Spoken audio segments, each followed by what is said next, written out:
Welcome back लॉन्डो। कैसे हो? अगर पिछली वीडियो जो 50 मिनट की थी नहीं देखी तो जाकर देख लो, बहुत क्रेजी है। और अब जिसकी ये वीडियो जल्दी देखनी है वो मेंबरशिप लेकर देख सकता है। और हाई पॉइंट मत भूलना। चलो शुरू करते हैं। और सास्के ने हाथों से सील बनाकर अनंत त्सुकियोमी को खत्म किया। जंग के बाद के इस मौके को नारुतो ने चुना ताकि पूरी दुनिया को आने वाले खतरे के बारे में सच बताया जा सके। वो ऊंचाई पर खड़ा होकर जोर से बोला, एक ऐसी जाति ओत्सुत्सुकी क्लैन जैसा कि तुम सबने देखा वाकई अस्तित्व में है। उनमें से हर एक में दुनिया को तबाह करने की ताकत है। भविष्य में हमारी निंजा दुनिया उनके हाथों ही नष्ट हो जाती है। और मैं जो किसी तरह उस भविष्य में जिंदा बच गया, इस दौर में इसलिए लौटा हूँ ताकि वो त्रासदी दोबारा ना हो। नीचे खड़े तमाम निंजा ये सुनकर हक्का बक्का रह गए। अगर ये बात पहले कही जाती तो कोई यकीन नहीं करता, लेकिन कागुया और इंद्रा की लड़ाई देखने के बाद और नारुतो की अपार शक्ति व दूरदृष्टि को जानकर अब किसी को शक नहीं रहा। हर गांव के निंजा अपने अपने ख्यालों में डूब गए, क्योंकि इस जंग ने उनकी सालों पुरानी निंजा की सोच को हिलाकर रख दिया था। ऐसे दुश्मनों के सामने जिनकी एक चाल से आसमान और जमीन का रंग बदल जाए, उनकी कोशिशें भी बेकार लग रही थीं। निंजा सैनिकों का गिरा हुआ मनोबल देखकर सास्के ने नारुतो से पूछा, अब क्या करना चाहिए? कुछ पल चुप रहकर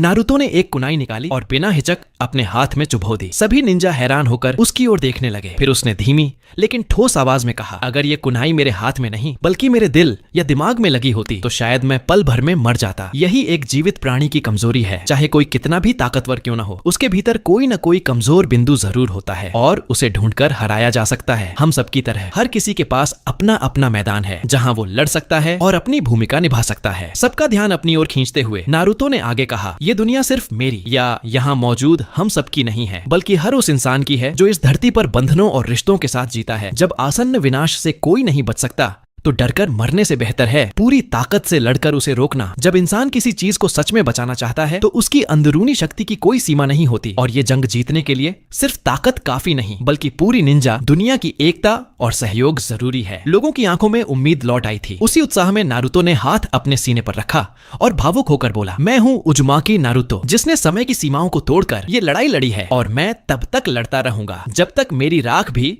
इस धरती की मिट्टी में ना मिल जाए। जैसे ही उसने ये कहा, वो पहले उदास और हताश निंजा फिर से जोश से भर उठे। ये देखकर मादारा के होठों पर हल्की मुस्कान आई। उसने मन ही मन कहा, बुरा नहीं कहा इस बच्चे ने। यही तो असली निंजा दुनिया के लीडर की सोच और शब्द होते हैं, न कि उन लोगों की तरह जो सिर्फ झुककर टेल बीस्ट्स की भीख मांगते हैं। बाकी की प्लानिंग वहीं से शुरू हुई जहां नारुतो ने अकेले खड़े होकर पूरी निंजा दुनिया के दिलों में उम्मीद की आग भड़का दी थी। नारुतो ने जल्दबाजी में कोई फैसला नहीं लिया। उसने पहले सभी निंजा को अपने अपने गांव लौटकर पुनर्गठन करने का आदेश दिया। इसके बाद वह सास्के, काकाशी, मादारा और पुराने होकागे तथा अकात्सुकी के कुछ बचे सदस्यों को लेकर कोनोहा की ओर वापस लौटा। साथ ही उसने हाशिरामा से कहा कि गांव के बाहर एक विशाल महल बनाया जाए जो आने वाले समय में राख के योद्धाओं एशन वॉरियर्स का ठिकाना होगा और जहां से वे आगे की रणनीतियों पर चर्चा करेंगे। सब कुछ तय करने के बाद नारुतो बिना समय गंवाए सीधे ओरोचिमारू की लैब में पहुंचा। वहां उसने इंद्रा द्वारा दिया गया रिनेगन निकाला। ओरोचिमारू ने जैसे ही वो आंख देखी, उसका सांप वाला स्वभाव बाहर झलक गया। वो तुरंत सर्जरी की तैयारी में जुट गया। सफलता की संभावना बढ़ाने के लिए उसने पहले नारुतो के शरीर में हाल ही में तैयार किए गए हाशिरामा कोशिकाओं को प्रत्यारोपित किया। क्योंकि नारुतो अशुरा का पुनर्जन्म था, इसलिए उसके शरीर ने उन कोशिकाओं को आसानी से स्वीकार कर लिया। वो महसूस कर सकता था कि उसके अंदर का चक्रा पहले से कहीं ज्यादा शक्तिशाली हो गया है। अब बारी थी रिनेगन ट्रांसप्लांट की। सर्जरी के दौरान ओरोचिमारू कई बार हैरानी में बुदबुदाया, यकीन नहीं होता ये आंखें नारुतो कुन के जीन से इतनी पूरी तरह मेल खा रही हैं, जैसे ये रिनेगन उसी की खुद की जागी हुई शक्ति हो। थोड़ी ही देर में ऑपरेशन पूरा हो गया। जब नारुतो ने अपनी आंखें खोली, उसकी दोनों आंखें गहरे काले रंग की रिनेगन में बदल चुकी थीं। उसके बाएं हाथ की हथेली पर एक काले अर्धचंद्र का निशान उभर आया। तुरंत महसूस हुई इस अपार शक्ति ने उसे भीतर तक झकोर दिया। वो बुदबुदाया, सोचा भी नहीं था कि मैं इतनी ताकत हासिल कर पाऊंगा। इन नई क्षमताओं का असली रूप आने वाले समय में नारुतो धीरे धीरे उजागर करेगा। उधर धरती के किसी कोने में एक अज्ञात ओत्सुत्सुकी अब भी जीवित था, वही जिसने पिछले जन्म में नारुतो और सास्के दोनों को लगभग मौत के कगार तक पहुंचा दिया था। वो था ओत्सुत्सुकी इशिकी का पहला अवतार। अब नारुतो का अगला लक्ष्य साफ था, उसे ढूंढकर खत्म करना, क्योंकि वही था जिसने कभी कुरामा की जान ली थी। और नारुतो अब एक पल भी इंतजार नहीं कर सकता था। अब वक्त आ चुका था। नारुतो आखिरकार ओत्सुत्सुकी इशिकी से अपना बदला लेने वाला था। इस बार उसने सबको बुलाया कागुया के पुराने महल में, जहां वो पहले से ही ओत्सुत्सुकी संगठन को खत्म करने की योजना बना चुका था। इस मीटिंग में शामिल थे सास्के, ओबिटो, इटाची, मादारा, चारों होकागे, साथ ही अकात्सुकी के बचे हुए सदस्य जिराया और ओरोचिमारू सभी एक बड़े गोल मेज के चारों ओर बैठे थे। नारुतो ने दोनों हाथों से सील बनाकर बाहर एक शक्तिशाली सील्ड बैरियर खड़ा कर दिया ताकि कोई बाहरी ताकत अंदर झांक ना सके। थोड़ी देर बाद मादारा अधीर होकर बोला, अब बस भी करो नारुतो, सीधे मुद्दे पर आओ। इतनी तैयारी किस लिए? नारुतो ने हल्का सिर खुजलाते हुए कहा, मामला थोड़ा बड़ा है, क्योंकि इस बार हमारे दुश्मनों में से एक ऐसा शख्स है जिसके पास दूरदृष्टि की शक्ति यानी शारिंगन नहीं बल्कि असली सेंसर विजन है। वो हर जगह झांक सकता है, इसलिए मुझे पूरी सावधानी रखनी पड़ रही है। इतना कहकर उसने फिर से हाथ जोड़े और 6 पाथ्स होलोग्राफिक प्रोजेक्शन एक्टिवेट किया। हॉल के बीचों बीच एक धुंधला प्रकाश फैला जो धीरे धीरे कई जीवंत आकृतियों में बदल गया। सबसे पहले दिखा एक शांत चेहरे वाला लंबी छोटी रखे हुए आदमी, फिर एक चश्माधारी बूढ़ा व्यक्ति जिसके चेहरे पर समय की लकीरें थीं। इसके बाद सुनहरे बालों वाली मोहक और आत्मविश्वासी महिला, फिर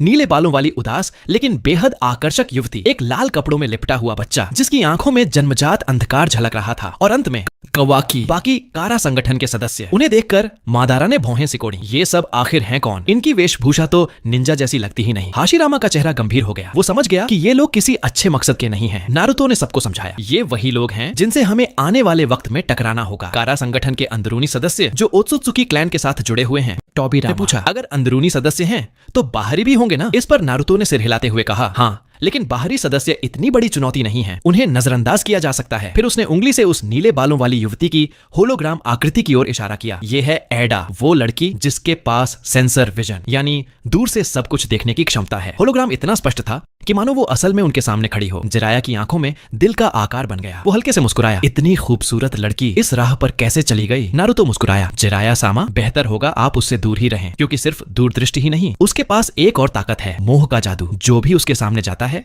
उसकी आंखों में देखते ही उसके वश में आ जाता है। ये सुनकर सभी के चेहरे गंभीर हो गए। टोबिरामा पूछा, क्या इस शक्ति का कोई तोड़ है? नारुतो ने कहा, उससे कैसे निपटना है वो मैं बाद में बताऊंगा, क्योंकि उसका सीधा संबंध मेरे बेटे बोरुतो और कावाकी से है। तभी इताची ने पूछा, ये सब हुआ कब था? तुम्हारा कारा संगठन से सामना किस समय हुआ था? नारुतो ने जवाब दिया, लगभग 15 साल बाद की बात है। इताची, तो फिर ये जो अभी बच्चे दिख रहे हैं, क्या इन सबको लिस्ट से हटाया जा सकता है, जैसे ये एडा भी? नारुतो ने सिर हिलाया, नहीं, क्योंकि ये सब कृत्रिम साइबोर्ग इंसान हैं, काफी समय पहले ही बनाए जा चुके थे। हाँ, 2 को छोड़ सकते हैं, कोड और कावाकी, क्योंकि अभी उनका जन्म ही नहीं हुआ। कृत्रिम इंसान, ये सुनकर सभी निंजा दंग रह गए। सिर्फ ओरोचिमारू के चेहरे पर एक रहस्यमयी मुस्कान फैल गई। अंत में नारुतो ने मेज के बीचों बीच प्रोजेक्शन में दिखे पहले व्यक्ति अमाडो की ओर इशारा किया और बोला, यही वो इंसान है जिसने ओत्सुत्सुकी ट्रांसफर टेक्निक यानी आत्मा को नए शरीर में ट्रांसफर करने का तरीका विकसित किया था। नारुतो ने सबके सामने समझाना शुरू किया। उसने सबको बताया कि ओत्सुत्सुकी अपने पुनर्जन्म ट्रांसफर का तरीका कैसे अपनाते हैं, और सामने दिखाया गया व्यक्ति वही है जो इश्शिकी का दूसरा वेसल है, यानी वो शरीर जिसमें इश्शिकी दोबारा जन्म लेना चाहता है। इतना सुनते ही सबको बात समझ में आ गई। टोबिरामा स्थिति को स्पष्ट करते हुए कहा, तो इस कारा संगठन का असली मकसद यही है कि वो इश्शिकी के पुनर्जन्म के लिए एक सूटेबल शरीर ढूंढ रहे हैं, और वो 2 संभावित पात्र हैं, कावाकी और कोड। लेकिन उसने आगे कहा, क्योंकि ये दोनों अभी जन्मे ही नहीं, तो इसका मतलब है कि अभी इशिकी को हराने का सबसे सही वक्त यही है। नारुतो ने सिर हिलाया, पर फिर उसका चेहरा अचानक गंभीर हो गया। लेकिन एक बात ध्यान में रखो, अमाडो द्वारा बनाए गए इन कृत्रिम इंसानों में 2 पर विशेष नजर रखनी होगी, एडा और उसका भाई डेमन। खासकर वो छोटा सा लड़का, उसके पास एक भयानक शक्ति है, किल इंटेंट रिफ्लेक्शन। मतलब अगर कोई उसके बारे में मारने की सोच भी रखे तो वो सिर्फ सोच से ही उल्टा असर झेलता है, वो हमला उसी पर पलट जाता है। ये सुनकर इताची भौहें गहरी सिकुड़ गईं। तो फिर इसका तोड़ क्या है? नारुतो ने जवाब दिया, सिर्फ वही हमला असर करेगा जिसमें मारने का इरादा ना हो, यानी बिना किल इंटेंट वाली स्ट्राइक ही उस पर असर कर सकती है। हालांकि उनके दुश्मनों की संख्या ज्यादा नहीं थी, पर हर एक के अंदर अपनी अलग मंशा छिपी थी। इशिकी का सबसे भरोसेमंद वैज्ञानिक अमाडो असल में खुद उसके खिलाफ एक गुप्त योजना बना रहा था। उसने इशिकी से बचाव के लिए एक नया अस्त्र बनाया था। जिगेन का सबसे बड़ा दुश्मन काशिन कोजी। जिराया ने जब उसकी आकृति देखी तो उसकी निगाहें ठहर गईं। वो व्यक्ति हूबहू उसी जैसा दिखता था। ओरोचिमारू मुस्कुराया, दिलचस्प, लगता है इस काशिन कोजी में कुछ जाना पहचाना है। नारुतो ने गंभीर स्वर में कहा, तुम सही कह रहे हो ओरोचिमारू। दरअसल अमाडो ने समुद्र की गहराई में जाकर जिराया का शव खोजा था और उसके डीएनए से काशिन कोजी को बनाया था। मेरे पिछले जीवन में वो बोरुतो का मार्गदर्शक था, लेकिन अब क्योंकि इस दुनिया में जिराया सामा जिंदा है, इसीलिए काशिन कोजी शायद इस टाइमलाइन में मौजूद नहीं है। इतना कहकर नारुतो ने प्रोजेक्शन से काशिन कोजी की छवि हटा दी। इसके बाद उसने विषय को समेटते हुए कहा, अब तुम सब जान चुके हो कि कारा संगठन कैसे काम करता है। हमारा मकसद साफ है, उनकी जड़ें उखाड़ फेंकना, इशिकी को पूरी तरह खत्म करना और उस टेंटेल्स को वापस पाना जिसे उसने अपने कब्जे में ले लिया था। लेकिन सब जानते थे इतने विशाल और गुप्त संगठन को, जो दशकों से छिपकर निंजा दुनिया को कंट्रोल कर रहा था, उसे खोज निकालना आसान नहीं। इताची ने कहा, जैसे हम उन पर नजर रख रहे हैं वैसे ही वो भी हम पर निगाहें गड़ाए हुए होंगे। नारुतो कुछ पल के लिए चुप हो गया। उसे एहसास हुआ इताची बात सच थी, क्योंकि उसने खुद युद्ध के बाद सभी के सामने ये स्वीकार किया था कि वो भविष्य से आया है। तो फिर अब तक शायद अमाडो और इशिकी को भी उसकी असली पहचान का पता चल चुका होगा, और इसका मतलब था कि उनकी अगली चाल पहले से कहीं ज्यादा छिपी और खतरनाक होगी। इस विचार से नारुतो के भीतर एक अशुभ एहसास जाग उठा। काफी चर्चा के बाद उन्होंने तय किया कि शुरुआत विक्टर और बोरो से की जाए। ये दोनों इमोर्टैलिटी के पीछे पागल थे और हमेशा से हाशिरामा की कोशिकाओं के पीछे पड़े। सुझाव दिया, अगर हम हाशिरामा कोशिकाएं ब्लैक मार्केट में बेचने के लिए डाल दें तो शायद वो खुद जाल में फंस जाएंगे। वहीं से हमें उनके बेस का पता मिल सकता है। सभी ने सहमति में सिर हिलाया। इस मिशन की जिम्मेदारी दी गई उसे, जो ब्लैक मार्केट की दुनिया में सबसे ज्यादा माहिर था। और इसी के साथ नारुतो और कारा संगठन के बीच की नई जंग की शुरुआत हो गई। आखिरकार नारुतो ने तय कर लिया था, अब वक्त आ गया है मौजूदा निंजा सिस्टम को पूरी तरह बदलने का। इसलिए उसने काकुजू और ओरोचिमारू को शिनोबी वर्ल्ड के ब्लैक मार्केट की ओर भेजा। उनका मिशन था हाशिरामा के सेल्स की नीलामी करना, ताकि इससे छुपे हुए संगठनों के सदस्यों को बाहर निकाला जा सके। जैसे ही ओरोचिमारू और काकुजू निकल गए, इंटेलिजेंस डिवीजन से खबर आई, पांचों कागे नारुतो से मिलना चाहते हैं। थोड़ी तैयारी के बाद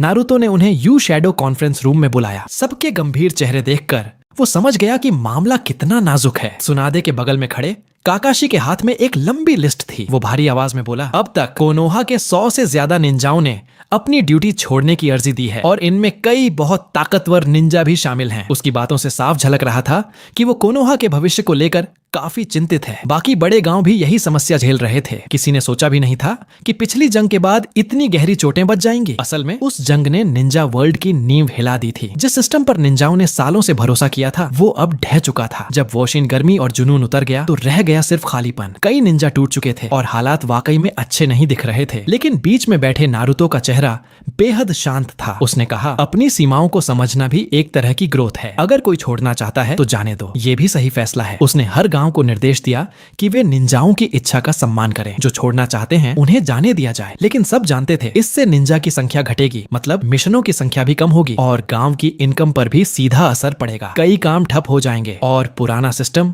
अब टिक नहीं पाएगा। नारुतो, जो अब भविष्य के मुख्य कांगे की तरह सामने था, जानता था कि मौजूदा एक देश एक गांव वाली व्यवस्था अब पुरानी पड़ चुकी है। इस ढांचे में निंजा असल में सिर्फ औजार बनकर रह गए हैं। हर गांव को अपने देश के डायमियों की सेवा करनी पड़ती है और उनकी राजनीति के लिए निंजाओं की जिंदगी खप जाती है। अगर इस बंधन को नहीं तोड़ा गया, नारुतो बोला, तो निंजाओं का असली विकास कभी नहीं हो पाएगा। अब वक्त आ गया है सिस्टम रिफॉर्म का। वो खड़ा हुआ और बोल पड़ा, जब ऐसी बाहरी ताकतें मौजूद हैं जो पल भर में दुनिया मिटा सकती हैं, तो डायमियों की राय अब किसी काम की नहीं। उनका सिस्टम हमें सिर्फ पीछे खींच रहा है। ये सुनकर सब हिल गए। रायका के तुरंत चिल्लाया, नारुतो, तुम पागल हो गए हो क्या? ऐसी बातें जोर से नहीं कही जाती। लेकिन नारुतो पीछे हटने वाला नहीं था। वो बोला, डायमियों को सच्चाई बताओ। उन्हें कहो कि अब वक्त है सारे रिसोर्स निंजाओं की ट्रेनिंग और डेवलपमेंट में लगाए जाए, क्योंकि आने वाले कल की रक्षा सिर्फ निंजा ही कर सकते हैं। अगर हमने अभी लीड नहीं ली तो इतिहास हमें माफ नहीं करेगा। निंजा वर्ल्ड का भविष्य डायमियो नहीं, हम सब मिलकर तय करेंगे, और जो भी जिम्मेदारी होगी मैं उजुमाकी नारुतो उठाऊंगा। लंबी चर्चा के बाद पांचों कागे ने सहमति जताई। सब अपने अपने गांव लौटे